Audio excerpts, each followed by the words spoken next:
Welcome to the Baunfire. I am Morgan, aka Bon Diesel, and this is a podcast about video game news, speculation, rumors, and reviews.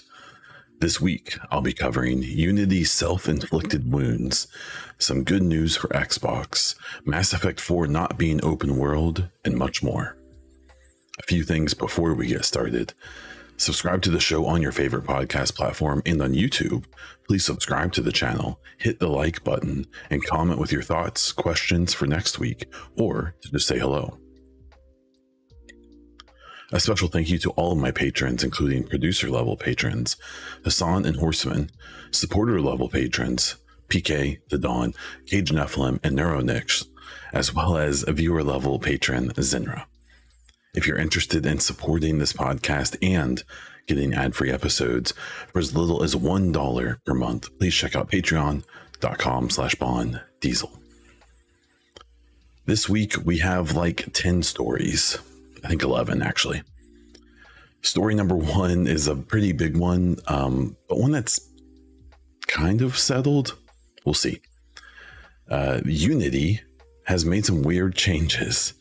So if you don't know what Unity is one of probably the second most popular kind of easily accessible game engines. There's a lot of games made on Unity. I suspect Unreal still has the market cornered for being like a non-proprietary engine, because we're seeing like AAA studios, really large publishers like EA using Unreal 5, especially now, and all the way down to small indies using Unreal. But Unity has always been the top competition for Unreal, even if they've never like truly competed with them.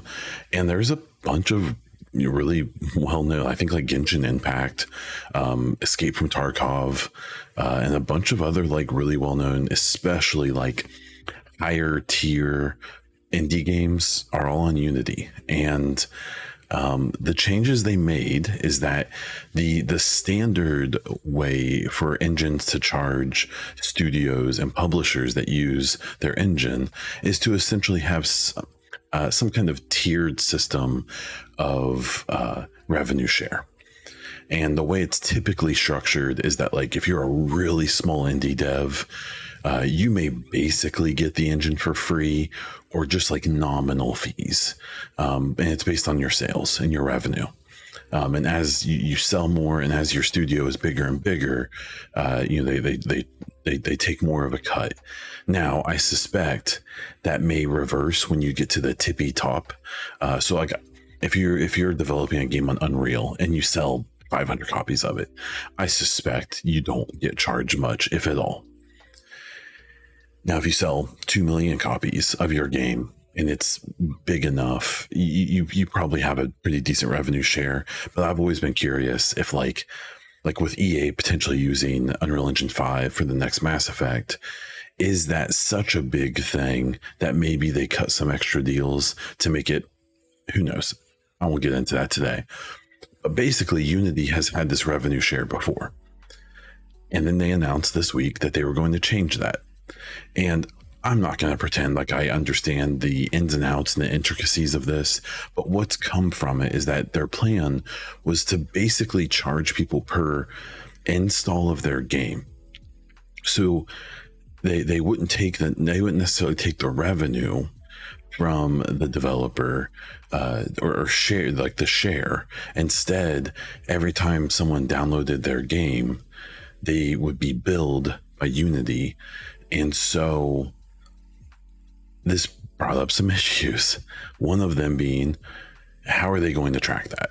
And Unity didn't come out and say explicitly, but they kind of alluded to or hinted that they were basically just going to guess how many times a game had been installed, which makes no sense, and certainly wouldn't hold up when there's no way any dev or publisher would pay for that if there's not some kind of actual recording of how many installs are happening.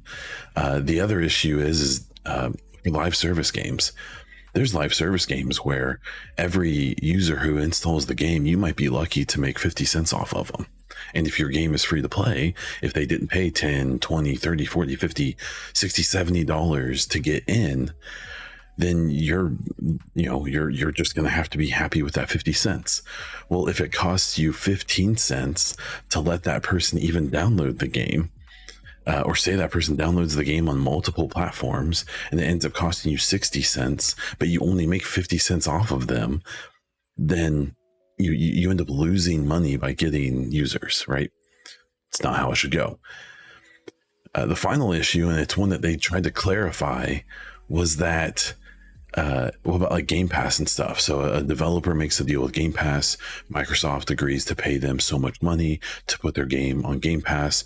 The whole idea is that what Microsoft seems to do is basically, for at least for some of the games on Game Pass, will basically help them just pay for their development and then maybe make up for some of their lost revenue that they aren't going to get because of Game Pass, and then that and you can still buy the games. In fact, if you have Game Pass and you want to buy a game permanently, you get like a 20% discount. It's actually a pretty sweet deal. And so that's a negotiated amount of money that you get when you go to Game Pass. Well, the stink here was these developers being like, well, what if we're about done with a game? What if we've been developing a game for years and now you're implementing this? We didn't factor that into the deals we've made. And Unity came out and said, in short, oh, if you're on Game Pass or a subscription service, we'll charge the platform. And what is so funny about that to me is that means that Unity thinks that they're going to take on Microsoft's lawyers, that they're going to take on Sony's lawyers. Good luck taking on Nintendo's lawyers, like if that's what you think is going to happen. Literally, Nintendo of America is basically just a law firm. That's who they use a lot to deal with all of the legal disputes that Nintendo does.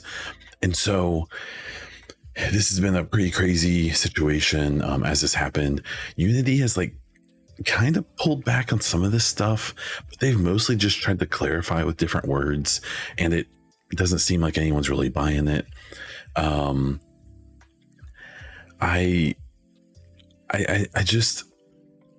There's some interesting things about this. One of the really interesting facts is that a bunch of the executives of Unity sold off a bunch of their shares days before this announcement. Almost as if they knew this was going to be a shit show. One thing to know about Unity is that years ago it was bought out by a venture capital firm, which means that they're owned by a company that's only focus is to make money. And so obviously all businesses, their goal is to make money, and that's fine. That's the way it works. Well, it's fine depending on how you think about it. That's a long conversation we're not going to have right now. But venture capitals, literally, they will buy up companies that are typically in trouble, in financial need, and they'll basically, they can do one of a few things. But what I've noticed is that they either stay completely hands off, basically say you have to make money, or else we'll just shut you down, because if you lose this money, then you're a waste of our time. Or they become way too involved and they basically take over and they do a lot of stuff. So with Unity, this seems like, unfortunately, the opening salvo of the venture capital side of now, that's coming to roost and they have to make money. And this is a way that in theory they would make a lot of money doing this. But another part of this story is that now there's been at least dozens of devs have come out of games that like Cult of the Lamb and multiple really well-known, large, really successful indie games who have already come out and said no, we're not going to develop on Unity ever again. The Cult of the Lamb studio said that if this doesn't basically revert 100%, they're going to delete the game on January 1st. And Cult of the Lamb it's a great game. That's an awesome game. But you're seeing these devs, the Ori games, both of those were on Unity. I'm trying to think of other games that were on it. And they're not messing around. They seem very serious. And a bunch of these studios, and the probably the most damning thing about it is that there's a really good chance that Unity is going to pull back on a bunch of these decisions. Maybe. The problem is that for these devs, this is going to spook any dev that still has the outside chance to stop and switch to a different engine. It is going to do it, because the problem is that even if they revert all of these announcements and all of these changes, no dev is ever going to be able to trust Unity ever again, unless they literally completely change up their ownership. And so it's weird. Like, if their goal was to try to make a splash or just see how this would work, see how it would be received by throwing it out there with the goal of just like yanking it back, or at least the parts that people really hated. The problem is that, game development isn't a thing that happens in a year. It's if a studio is 2 or 3 years into development and then this happens and they say, well, hey, we gotta switch our engine because we can't trust these actors. So now, I mean, that for the most part means restarting from scratch, because and I was trying to do some research on this. There's no like direct, like, you can't port your game over from Unity to Unreal. It just doesn't work like that. And the GOTOG or something like that, I think, is like the 3rd most popular engine. So obviously that's become very popular this week. But it's the same idea, I believe, that it's not like they're using some common language where you can basically just switch your game from one engine to another. It's not that simple. A game I play a ton that's on Unity, which is Escape from Tarkov, which for years, since its inception, has been plagued by issues that Unity just doesn't handle well. And Unity basically seems like it's completely unprepared to be a competitive multiplayer game. And they've had issues with the engine that will, I assume, just never be fixed. And people have always, now there's a lot of implications to financials and stuff like that when it comes to Tarkov. There's a pretty good chance that the devs knew this engine wasn't ideal for their game, but it was cheaper, and so that's why they did it. But like say they wanted to switch Tarkov over to this other engine or to Unreal, or develop their own proprietary engine, which is probably what they need to do, but they'll never do it. I mean, you're talking about starting from scratch. I mean, I'm sure they can use art assets and models and sounds, and there are probably a lot of things that you could technically switch over, but not realistically. You would essentially be starting from scratch again. And when you're already looking at a game like Tarkov that's been in development for 4 or 5 years and is still technically in beta, with an anticipated full release, I think next year in 2024, we'll see. They've literally never met a single deadline they've ever had. You're looking at a bunch of studios in this same situation. And while some of the games may be earlier in development or would technically be easier to switch over to a new engine, I mean, this is a big deal. Like because basically the way it goes, especially even with like big AAA studios, you have all their proprietary engines. Like EA has Frostbite, Ubisoft has Anvil Next, and Snowdrop. You have these studios that have these proprietary engines, and then it's Unreal, and then it's Unity. Like Unity, it's not like a joke. Like, this isn't like some thing that's not going to affect anything. This is going to affect significantly. And one of the big things was they were saying that these changes were going to be retroactive, and no one really knew what that meant, but there was a potential that meant that they were going to go back and I believe they did clarify they wouldn't go retroactive as in like games that have already been installed, but it could be a game that you developed on Unity 10 years ago, and new installs you would get charged for. Again, there's nothing built into those games to give Unity any idea how many installs are happening or anything, but they claim that they have some tech that can figure that out.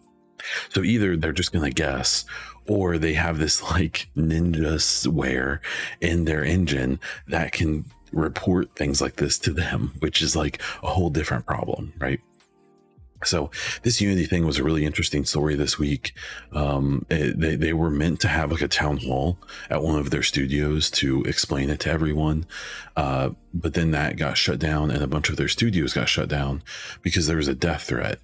And what was interesting about it is every time, in my specific knowledge and what I pay attention to is game devs and stuff, every time a game dev or publisher screws up, there's always death threats. And I'm not saying I don't believe that there's death threats, and I will be extremely clear in that threat, like doing that kind of stuff over games or almost basically anything, is just really stupid, and nothing I'm gonna say is excusing or supporting that. It's dumb, and the people who do it are dumb. But almost every time you see devs screw up, or a studio screw up, or a publisher screw up, and then people do this, you always see the conversation tilt to that, and you slowly see the original offenders kind of slink away and be like, okay, everyone focus on the bad people.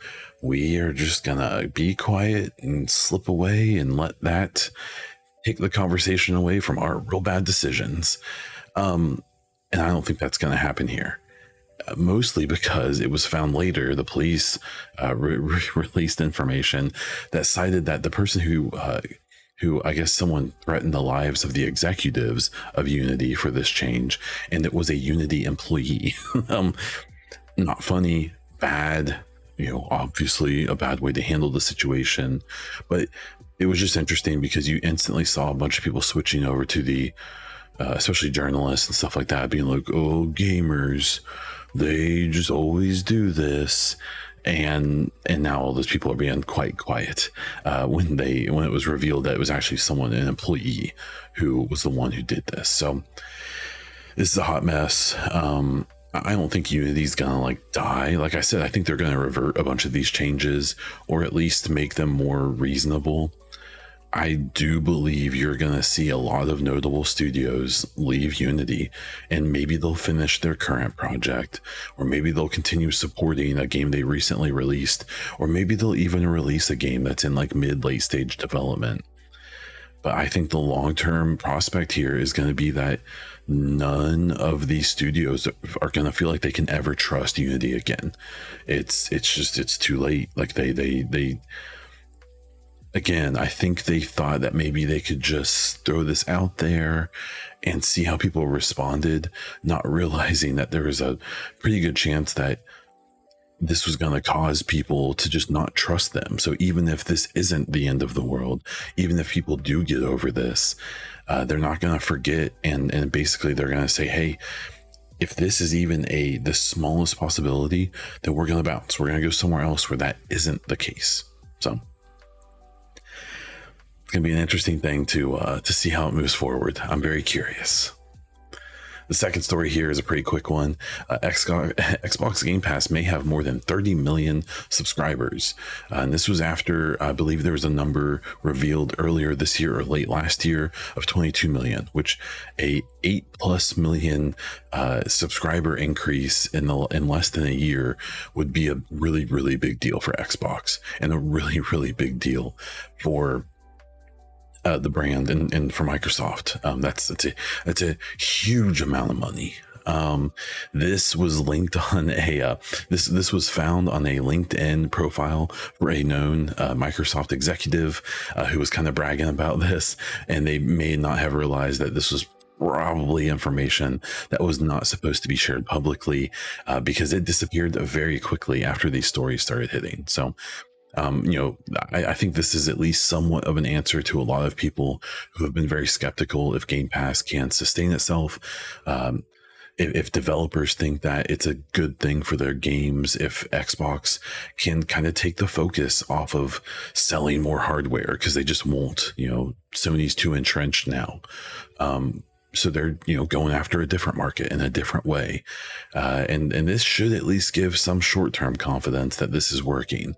I know for me, Game Pass is a really big deal. I pretty much always have a dozen and a half games installed on my Xbox, and at least half of them at any given time are Game Pass games. My game of the year last year was a Game Pass day one game, and A Plague Tale Requiem.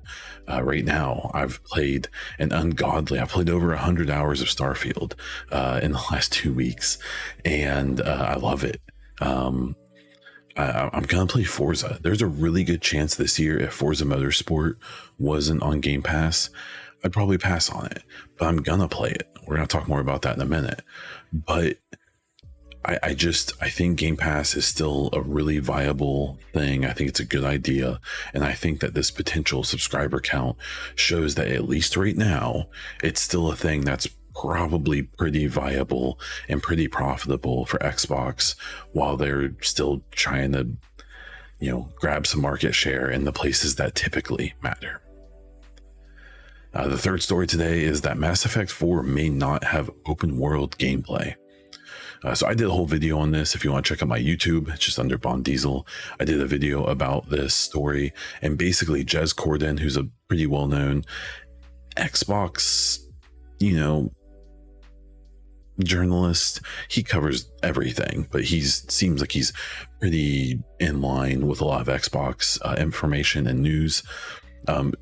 He was actually he has a podcast, and during his podcast, he was talking about studios and developers doing the same thing that they always do, or trying new things out. He was mostly talking about Starfield.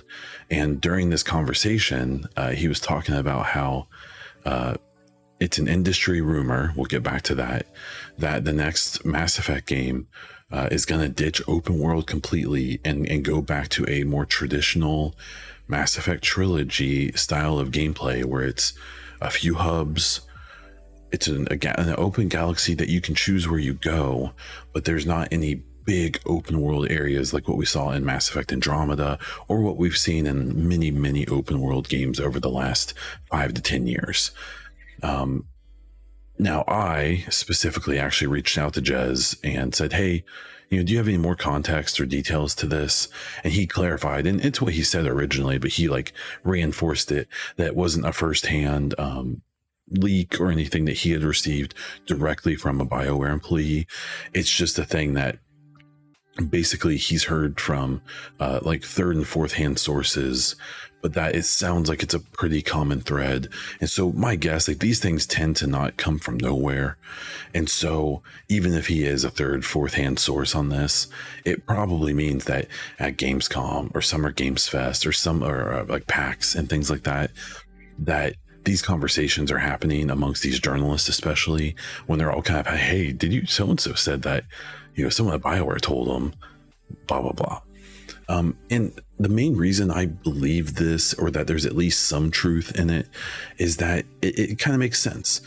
BioWare is going through some tough times. They just did all those layoffs. We know that, they're years behind in this Dragon Age Dreadwolf game, which is, we're assuming, this big open world. It's like Inquisition 2, right? Giant open world, RPG, doing that whole thing that's, everyone's been doing for the last 5-10 years.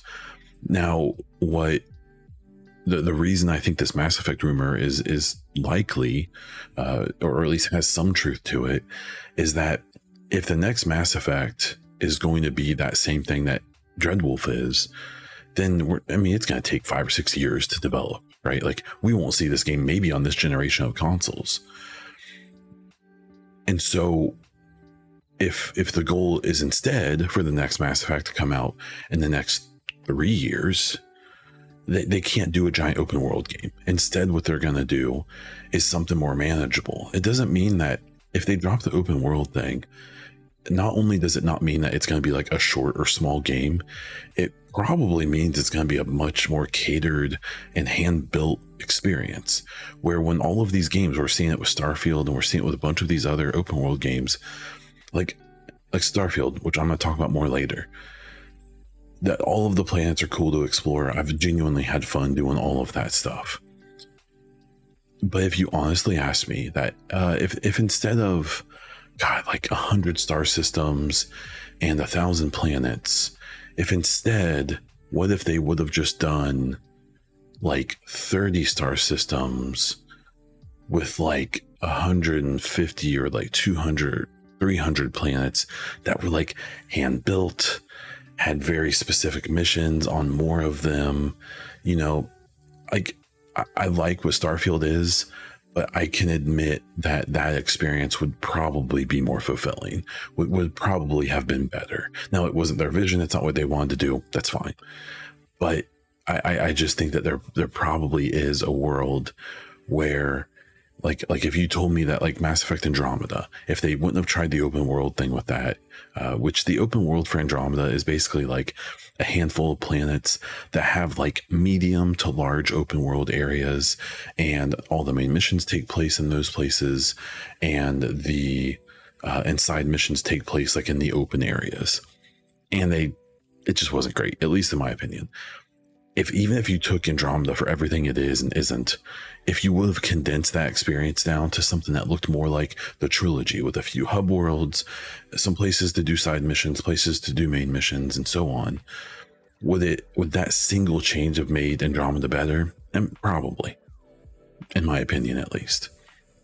So I don't think that, and I in my reporting of it really tried with the Mass Effect thing to be like, this is just a rumor that's been confirmed. This is not meant to be like this is definitely happening. But like if I had to give it like a confidence percentage, I would give it like a 75, like 75% chance this is probably mostly true. And I think it just makes sense for a lot of reasons. The main one being that I think they can make a really good and fulfilling Mass Effect experience in 2, 3, maybe 4 years. That is more of the old school Mass Effect kind of game, where if they try to do open world again and try to take like Andromeda but better, I think you're looking at a game that would be like Dreadwolf and not come out for 4, 5, 6 years, maybe more. And honestly, with the way things are happening at BioWare, I have a lot more confidence that a Mass Effect game that's supposed to come out in 3 years is going to actually happen. Because if you tell me that the next Mass Effect is 6 years away, I'm concerned that they may not even have a studio in 6 years. I'm fairly confident they will in 3. And if Dreadwolf hits, and if the next Mass Effect hits, BioWare is going to be fine. But if Dreadwolf comes out and it's okay or even bad, heaven forbid, and then the next Mass Effect is still 6 years out, EA is going to shut down BioWare. They're not going to do that.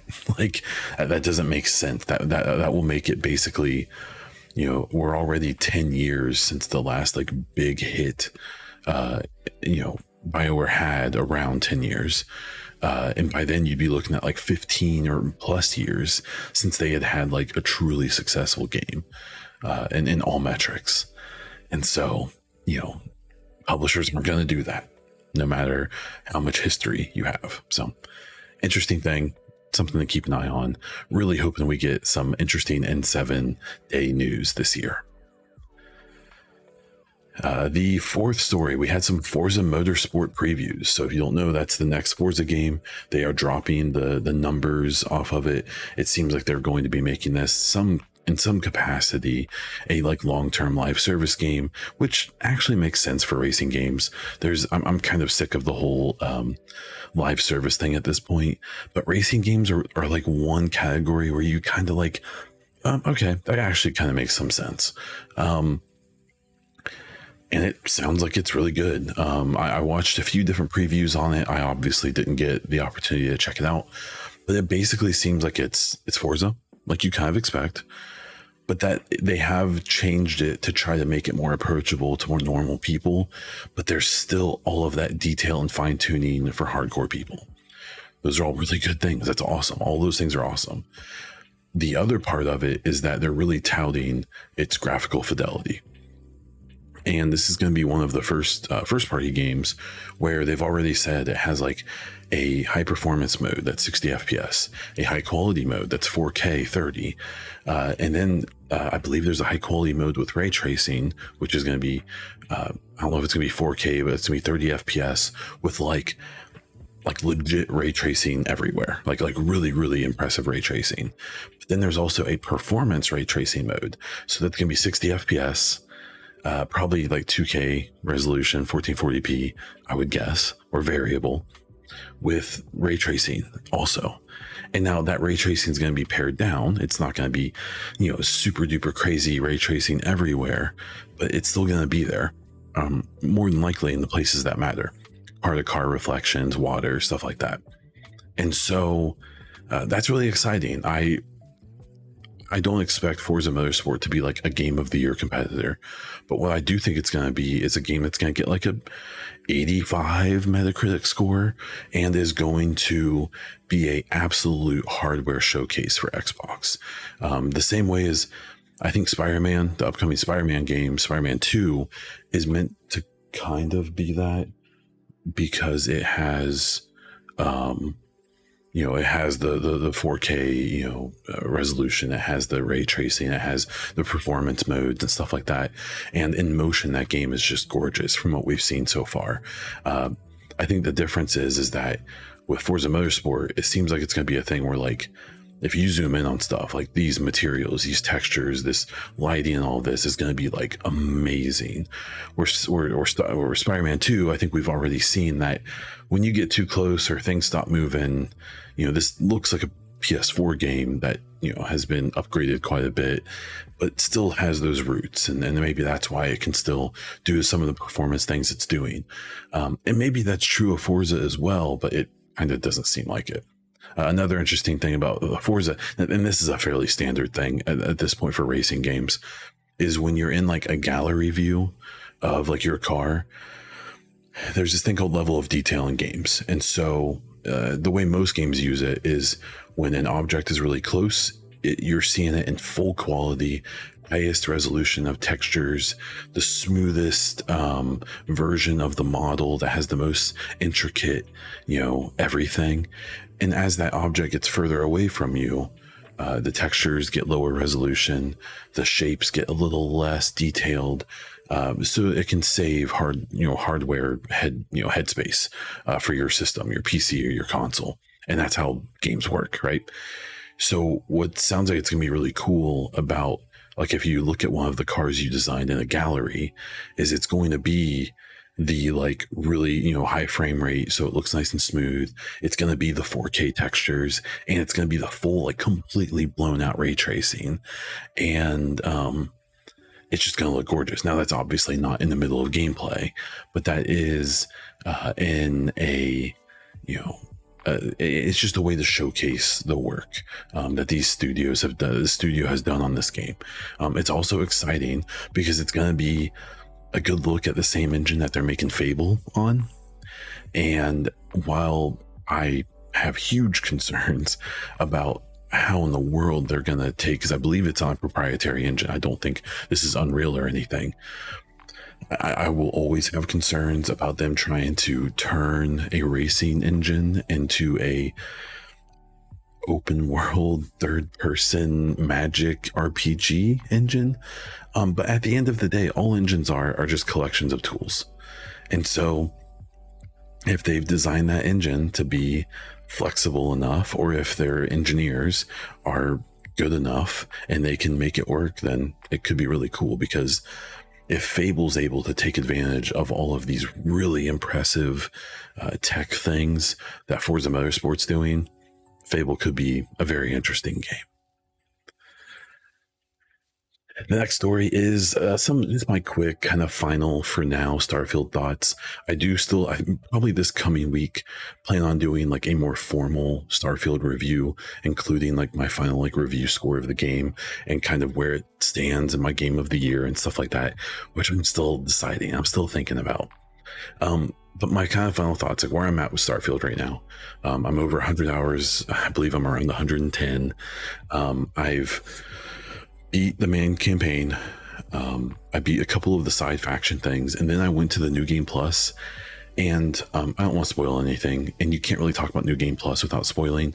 So long story short, New Game Plus is interesting, but I wasn't ready for it yet. So I actually did a thing, and I was able to go back to my original playthrough, and I finished everything. I did all of the faction quest lines. I've done not all, but quite a few of the side missions, especially like the major ones. There's an endless number of like really small like activities, which is what they call like the really simple side mission stuff, as well as some other side mission stuff I'll still dabble in probably, but I'm not like focusing on it. And I'm at a point where like I'm kind of ready to take some time. I've basically, exclusively played Starfield for over 2 weeks, and I've played a lot of it, over 110 hours in a couple weeks. I'm ready to take a little break. And so in doing that, I'm doing it in a really positive way. I'm very impressed by Starfield. It's got obvious, downsides or things that are a bit lackluster about it, things that feel very old about it. But I guess opposed to some people, the ups just outweigh the lows or the downs so much. It's like, yeah, that thing is kind of annoying, but this stuff is really cool. Like I felt like that so many times, and every time I would notice something that I didn't like or that, I understood why it was getting criticism.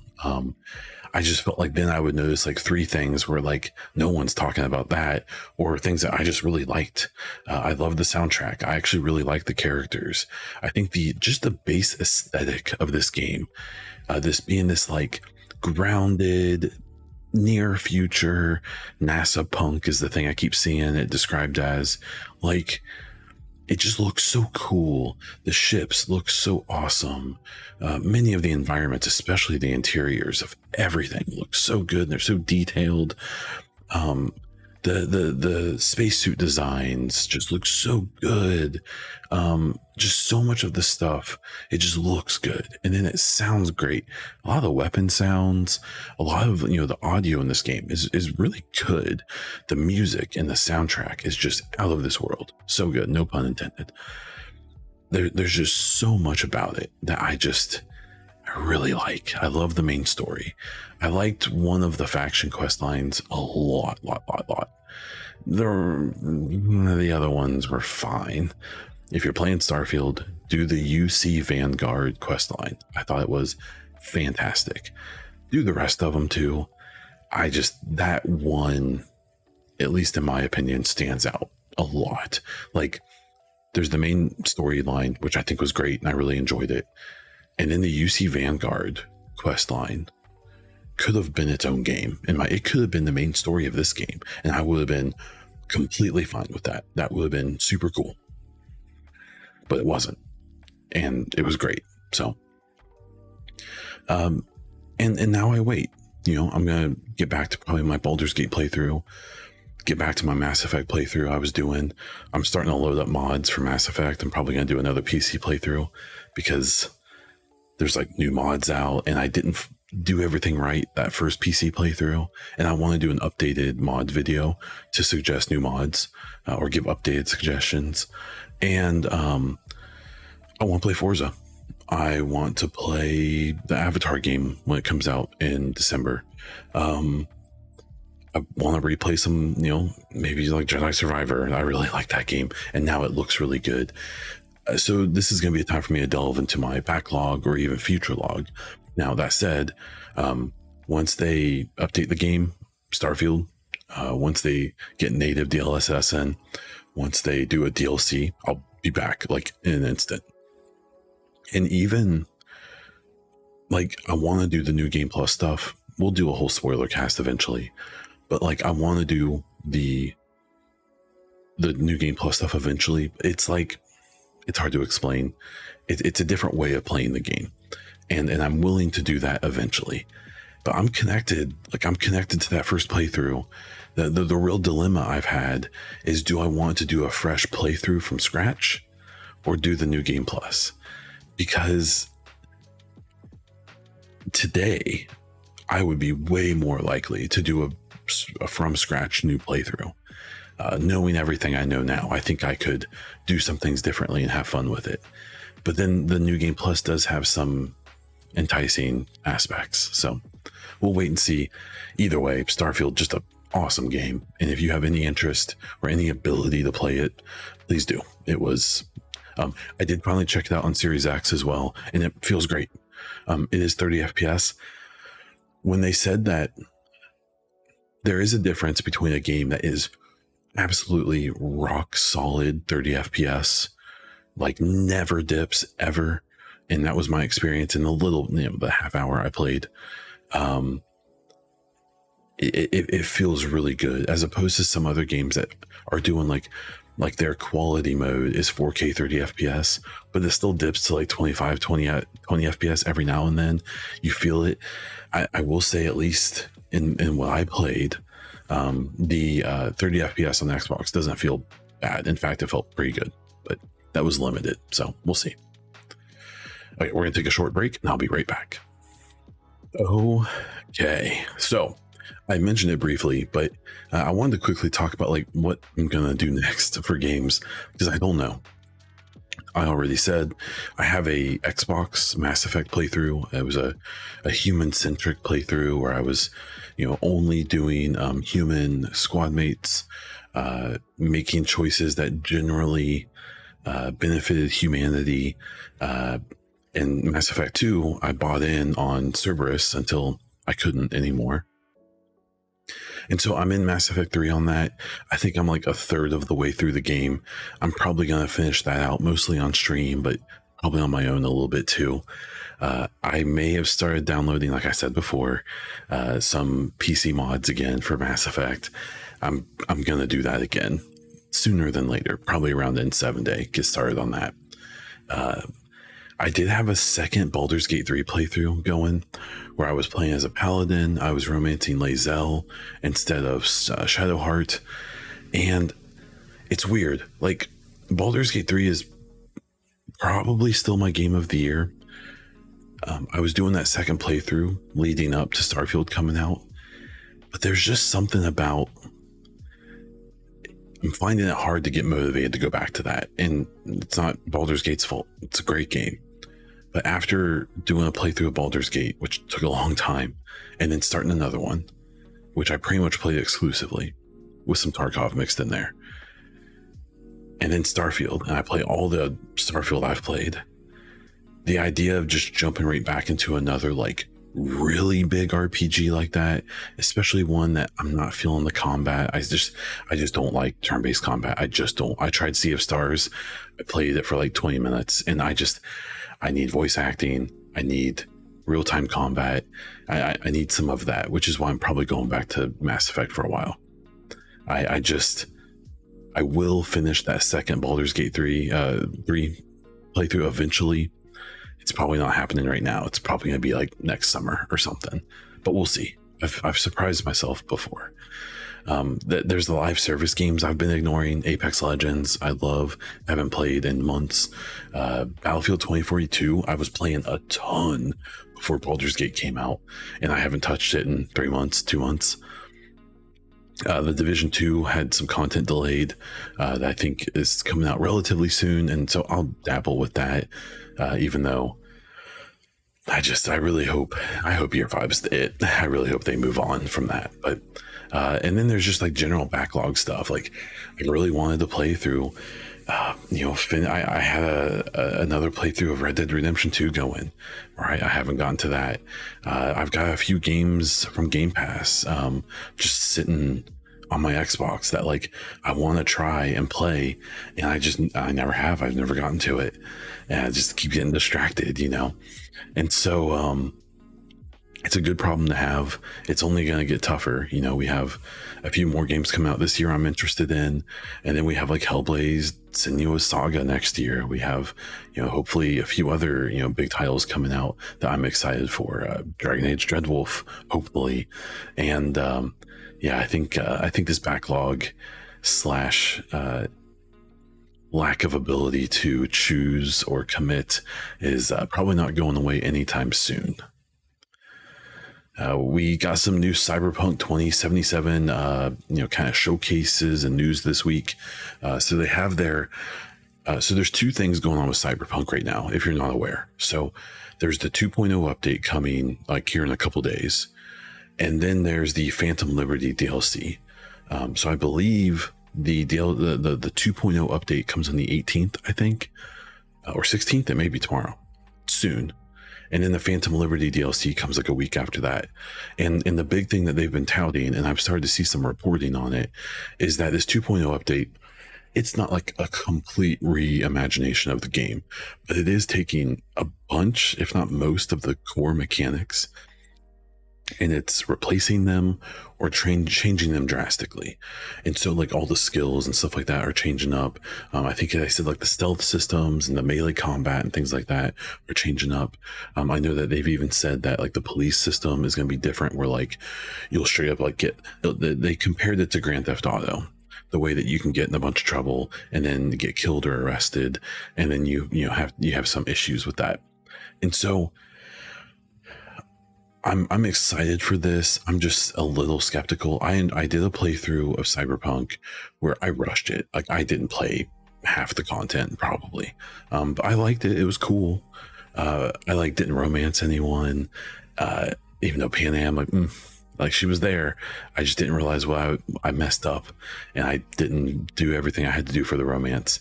So I have it again. This is becoming a theme.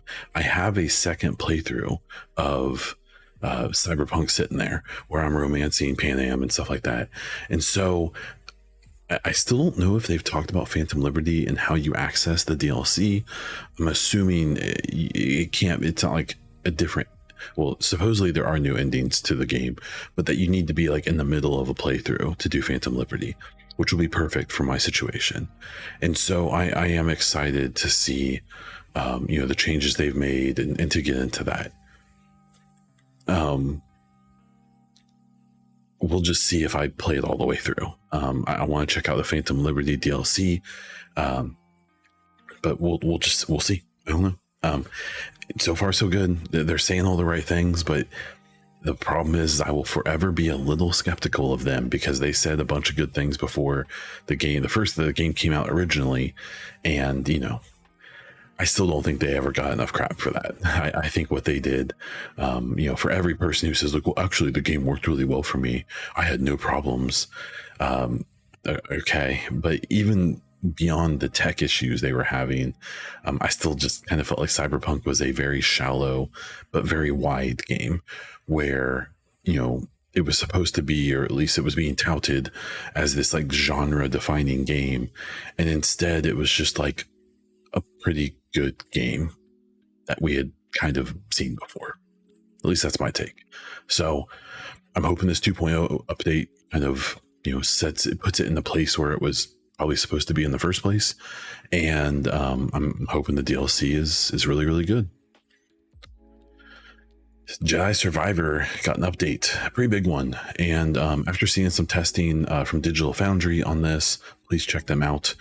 They are a very good YouTube channel that does extremely good work when it talks about how games run on various hardware and stuff like that. It seems like they've like mostly fixed Jedi Survivor at this point. The performance mode does like a steady 60 FPS. The biggest thing it seems like they did is they mostly got rid of the FSR, the AMD like FPS boosting technique. They mostly got rid of it, all of its weird artifacting, and I mean that game just always looked so fuzzy before, and now it looks really good. It looks a lot better, especially in the performance mode. So that's good, because Jedi Survivor was so funny that despite how janky like the graphics and stuff were, that it didn't always run great. Up until Baldur's Gate came out, that was my game of the year still. It's a very good game, and it's still in my top 3. It's probably third, behind Starfield and Baldur's Gate being tied for 1 and 2. I can't decide. And then probably Jedi Survivor. I love the story. The combat was a lot of fun. The characters are great. The platforming, it's maybe the most fun platformer I've ever played in my entire life. It was very satisfying and very fun to learn how to play that game. And just so much about it. It was beautiful. When the tech wasn't screwed up and you had moments of beauty. There's some moments towards the end of the game, story wise, that were just really, really, really good. We know that they're making a third game, And there's hints that a recent Star Wars show may have had our boy in it, the main character of the Jedi games, but maybe not the way people want him to show up in the live action stuff. And that there's some theories about how he may end up in that situation that we'll almost certainly explore in the third game. And I'm terrified because no matter what happens, I think it's going to be really cool, but it will be heartbreaking if they do what I think they're going to do and some other people do. So Jedi Survivor, if you got it and didn't want to put up with it when it came out, or you've been sitting on it waiting for it to get better, maybe wait for a sale if that's what you want to do. But I'm very impressed by it, and I loved it right after it came out. And so if it's running better now, it can only be better. So please check it out if you haven't, if it's a game that you think you might be interested in. State of Decay 2 is the game that just cannot die, which makes it ironic because it's a zombie game, so it kind of makes sense. It's getting more DLC. So what's happening is they're releasing a DLC called Curveball, and it comes out on the 18th of this month, September. And what's interesting about it is that I believe it's the Wushu Studios. They're in, I believe they're in England, and so is Undead Labs, who makes State of Decay, I believe. And what's interesting about it is that State of Decay 2 had an update, a few years ago now, called the Juggernaut update, that basically pretty much redid everything in the game and made it a even better experience. I've always enjoyed State of Decay 2, but the Juggernaut update made it like a truly great game. And this Curveball update is kind of doing the same thing. I believe they're doing a bunch of quality of life stuff, add new content, all of that. And this is Wushu Studios.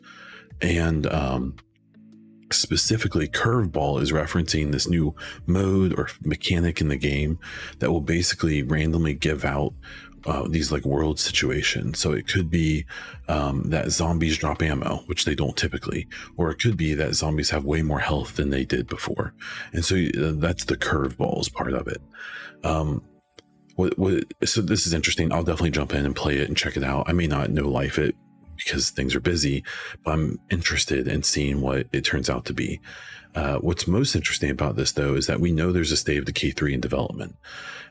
We know that Undead Labs is working on it, and I believe it was a while ago. It was maybe a year, if not more ago, that they announced that Wushu Studios was going to be like a support studio for them, and it pretty much seems like they probably have a skeleton crew at Undead Labs helping Wushu continue development on State of Decay 2, while I assume the bulk of that studio works on State of Decay 3.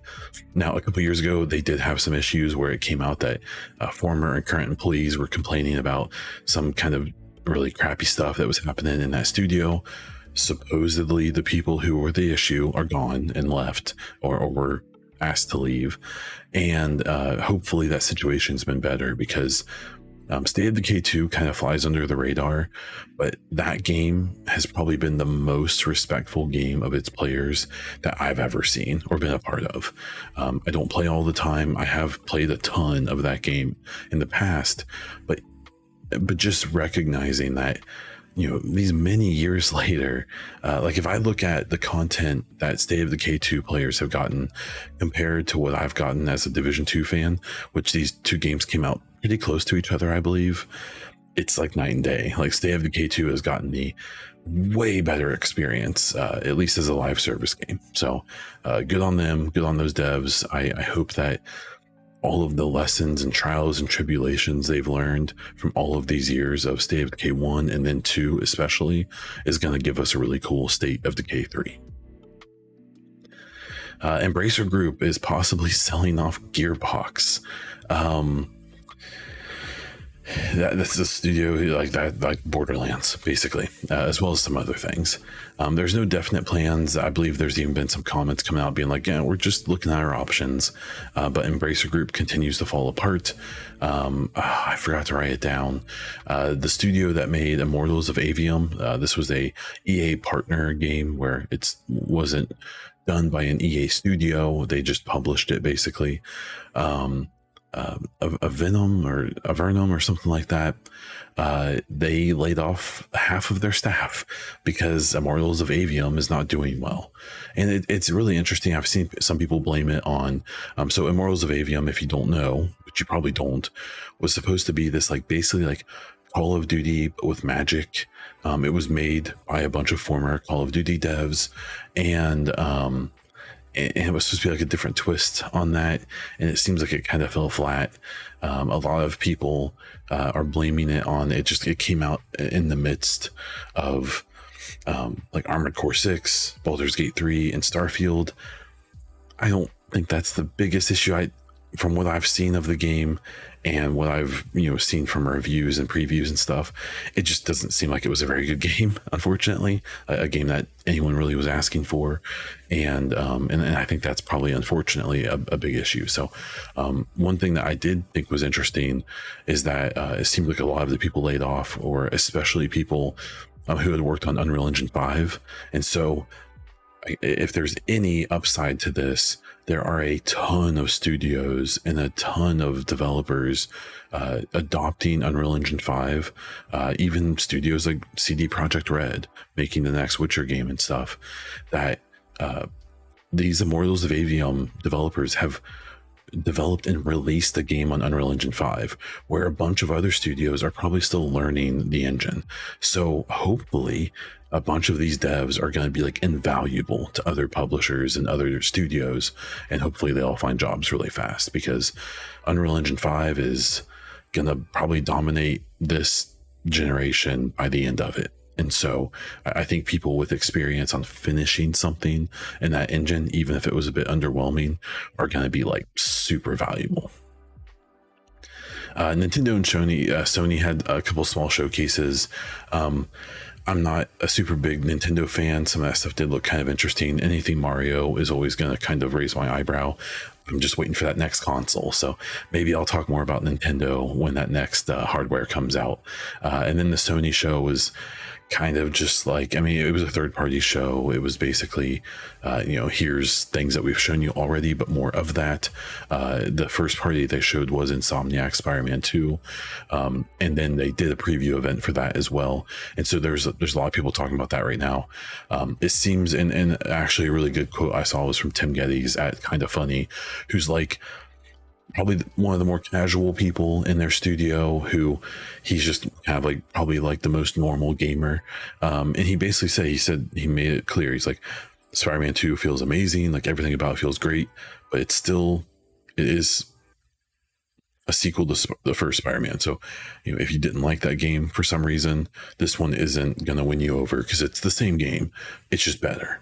And that seems like a pretty reasonable thing, but that seems like it was the biggest thing that came out of that Sony conference, which is why I didn't spend much time on it during this podcast.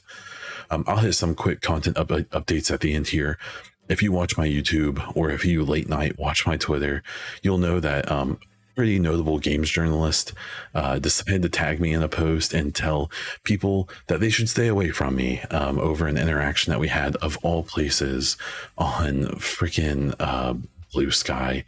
It frustrated me because after a two, like I said, two reply interaction, he decided to use his fairly large audience to try to kind of stink me, which was frustrating because he lied about what happened in the interaction. He kind of pretended like, out of nowhere, I messaged him directly some weird shit. And what actually happened is he posted some rage bait, some clickbait. I responded to it. He basically said Baldur's Gate 3 makes Starfield look bad, which is a fine take. He's definitely playing the interactions, but that's fine. And I said, who cares? They're both awesome. To which he responded in a way that basically made it seem like he didn't think anyone was allowed to not agree with him. At least that's how I took it. And then I may have said some sarcastic things about him, maybe thinking he's a little too big. I realized it was a really toxic interaction. It was probably spurred on by the fact that this guy, it's just kind of all he does is do these hot takes that are meant to kind of get these elevated reactions. And then he does this whole victim thing where he says something that's supposed to annoy people. People get annoyed, and then he throws his hands up and says, "Why are these people annoyed?" And I think with me, it was the fact that I'm sure most of the accounts he interacts with that jump at him have like 3 followers, and it's like themselves, and like, you know, no profile picture. I suspect that he saw that we probably have a lot of mutual followers on Twitter and stuff, and that I actually make content and I'm, you know, a face in some capacity, and decided to go hard at me. My favorite part about it is that he explained our interaction as well. He said I direct messaged him deranged things or something, which I didn't. We had I said, who cares? They're both fun. And then I kind of made fun of him for thinking he was more important than he was, which I deleted because it was immature. It was stupid. But then he portrayed it like I DM'd him, which was a lie. And that's weird. That's a weird thing to say and make up. And then in some following tweets, he said something along the lines of that I went full scorched earth after I deleted my comment. I just blocked him everywhere. I kind of realized like, yeah, this guy's been annoying me for a long time. I probably had a little outburst here, so I should just, and this is, I've done this before. I'm just gonna delete this person from my view and everyone will be happier.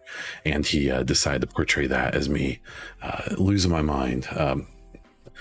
It's frustrating because I can almost guarantee, I noticed that a few people who I really like, a few pretty well-known people who used to follow me on Twitter and stuff no longer are, and they're in the same circle as this person, and that's pretty frustrating because they lied about our interaction, and then I probably lost at least some opportunities because someone with a bigger influence than I have decided to be dishonest about a weird interaction, really from both of our sides. We were both being assholes. And so it's just, that's the way it goes. I'll be fine. I'll get over it. But I am still kind of frustrated because the guy's a real prick, but that's fine. Move on to the next thing. I am going to start doing a rating scale on my reviews. I may even do a whole video on it as something just to talk about. I really hate the way reviews are kind of rated now because the number never seems to make sense. Like, what does the number mean? Because it rarely means anything. It's just a thing to throw on Metacritic. And so my whole thing is going to be basically that my scale is going to be based on recommendation. It's not going to be based on, I rated the graphics and the sound and the gameplay and the story, and then I average that out and that's my score. I'm not going to do that. That stuff's all too subjective. My rating scale is going to be purely based on recommendation. So it's going to be a 10 out of 10 is a game that every single person should play. I don't care what genres you like. I don't care. This game is so good, everyone should experience it. An 8 to like a 9.5 will be a game that, like, if you have any interest in this type of game, you should play it. It's a great game.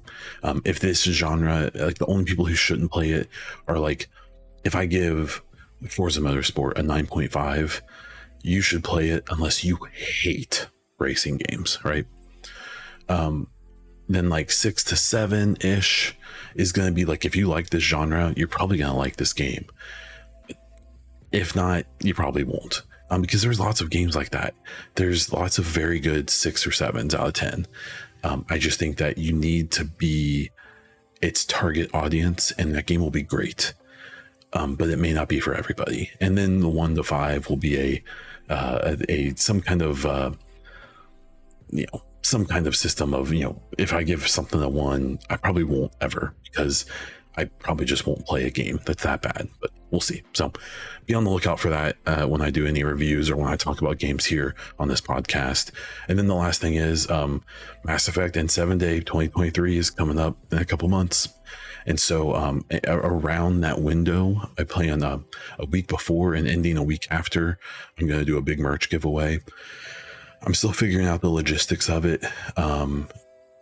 But right now there's free shipping at the BioWare gear store, and I have like $350 worth of credit I can use towards it. And so I'm just going to buy this weekend a crap ton of merch, and I'm going to give it all away. I think I'm going to do multiple small prizes, and I might do a thing where I pick like 5 winners or something, and maybe I get like 10 items and they can each pick 2, and then the last person gets the final 2 things that are left or something. I've tried to do like one big prize a few times, and it's ended up like where I spent like $200 of credit on stuff, and I ended up getting like a pretty small number of entrants into the giveaway, and it ended up barely being a contest. The funny thing is that one of them I gave away to someone who lives within like 10 minutes of me, and we had agreed. I said, hey, this is completely up to you. I can just meet you and just give you this stuff instead of doing the mail. And then they were like, yeah, that's cool. I'll let you know. Never heard from them again. And so I had to spend like $20 shipping it very close to my house, and that was frustrating, but that's fine. So be on the lookout for that giveaway. I'm really excited to do it. There's some really cool merch out there right now. I think I'm going to spend, I'm going to do about $350 of stuff. I might save like 50 for the next few weeks to see if any really cool items pop up in the gear store. But this free weekend is a pretty good opportunity for me to save even more money. So that's what I'll be doing. Okay, listener questions. If you have your own question that you want me to answer, or a topic you want me to talk about for next week, you can jump into my Discord and ask in there. You can jump into my Twitter mentions or the YouTube comments, or I even have a Google form that you can fill out that you can find on my Discord or over on my Twitter at Bondiesel or at the Baunfire. This week's question comes from Anna Loreth. I always call you Anna, so I'm not really sure if I say that last thing right or not. She asked about the Unity thing, which I think I already answered, but then asked my 5 favorite original soundtrack songs. I don't know if I can do original soundtrack, so I just picked my 5 favorite, and you told me not to cheat, and I think I kind of cheated, but here's my 5 favorite I could come up with. This probably isn't 100% accurate, but I like this list. Number 5 is Lungs and Limbs from the Walking Dead Telltale games. This is one of, I believe, A New Frontier, the credits song. I listen to it all the time. That whole series has just some really good music, but that's a song that really stood out to me. Unshaken from Red Dead Redemption 2. It's a part of the game where you're getting back to a hideout to try to prevent a bad thing from happening, and you're flying through the woods, and this song plays, and man, it's so good.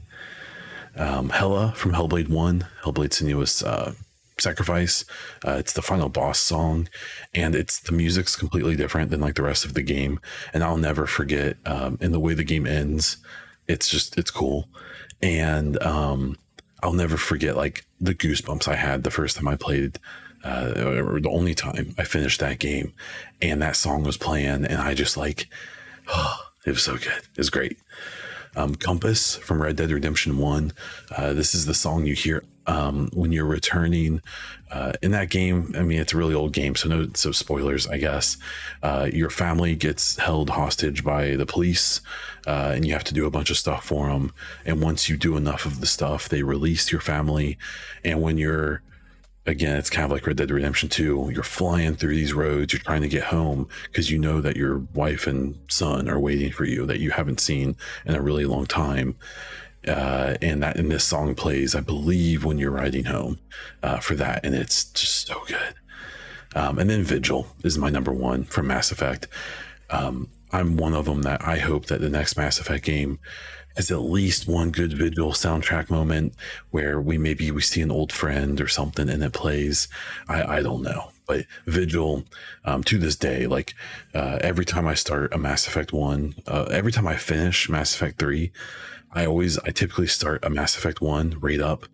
But what happens really is I start up Mass Effect 1 and then I just listen to Vigil for like an hour. It's just while I do other stuff, but it's gotta be Vigil. So I hope that fit your rules, Anna. If not, maybe I'll try again some other time. Thank you for the question. I really appreciate it. Again, if you have any questions or topics for next week, please hit up one of those various places I said you could. And that's where we're going to wrap this one up.